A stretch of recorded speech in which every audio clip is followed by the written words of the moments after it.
platformu bugün Van ilimizde de Türkiye'nin birçok şehrinde de Mevlid-i Nebi programları düzenlemektedir. Bu programların temel gayesi, verilmek istenen mesaj cihat ruhudur. İslam'da cihadın önemi, burada özellikle Gazze'de, Filistin'de yaşanan olaylara konuşmacılar değindiler. Burada Müslümanların cihat ruhuyla hareket ettiği müddetçe izzetini, şerefini koruyacağını beyan ettiler. Ne zaman ki Müslümanlar cihat ruhundan uzaklaştılar, kalplerine korku girdiler. Dolayısıyla bu tür programlarla bu tür mesajları vermek, insanlarımızı bilinçlendirmek adına çok önemlidir. Bu vesileyle ben burada Peygamber Sevdalar platformuna bu programı düzenledikleri için bir kez daha teşekkür ediyorum. Rabbim kendilerinden razı olsun inşallah. Şu programların özellikle de İslam ümmetinin uyanışı için sadece bir yerde değil, bir ilde değil, gönül ister ki Türkiye'nin 81 ilinde icra edilsin ve insanoğlu ümmeti Muhammed'i özellikle cihat konusunda gaflet uykusundan uyandırılsın. Gönül bunu isterdi. Ama birkaç ilde de olsa yine de azımsanmayacak kadar önemlidir. Özellikle de şu anda Filistin'de gözü yaşlı olarak Ya Rabbim bizim için yardımcılar gönder, bizim için destekçiler gönder diye bağıran yaşlılar, çocuklar, kadınlar, erkekler için bu bir tesellidir. Bu onlar için bir yardımdır. Onlar da şu anda biliyorlar ki yalnız değiller. Kardeşleri Türkiye'nin her yerinde onlar için gözyaşı dikiyor ve Hz. Resulullah sallallahu aleyhi ve sellem'in hayatını insanlara anlatıyorlar ki insanlar cihat nedir bunu öğrensin ve oradaki kardeşlerine yardımcı olsunlar inşallah. Gaye jiba gahandın heba ebe ku işqa zavqa insana ji İslam'ı ravali. Çava her tişta reklama ve bedayin reklam daha zahtir ve mali dedi froten. Ebci reklamı ki alema İslam'ı ya aşk ve teşvika Müslümana ya bol peygamberi vaba bol dini vaba.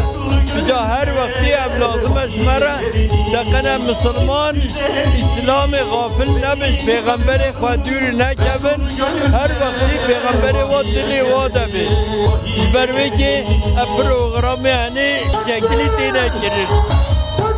Şaba mica cemaat, mica cum'i, bayram, ruja aydi, ebnani Amerika İslam'ına jibu gahandın eba Müslümana, jibu teşvika Müslümana, ebci jibu işqa İslami Müslümana bal İslami beya.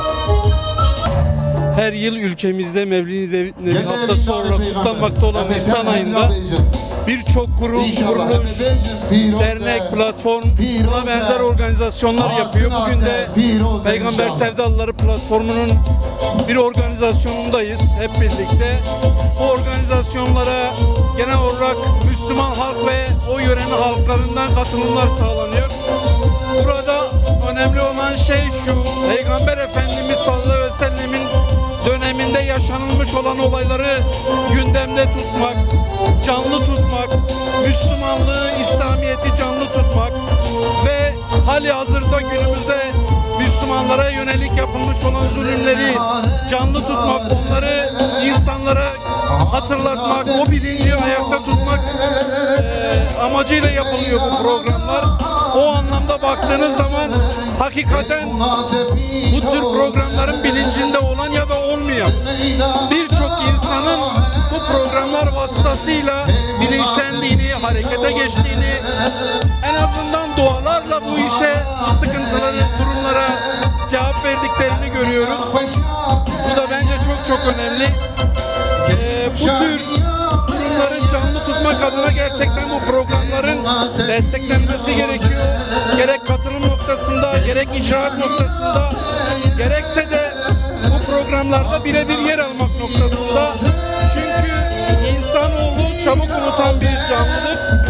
O unutkanlık özelliğini ortadan kaldırmak için sürekli hareket halinde olmak gerekiyor.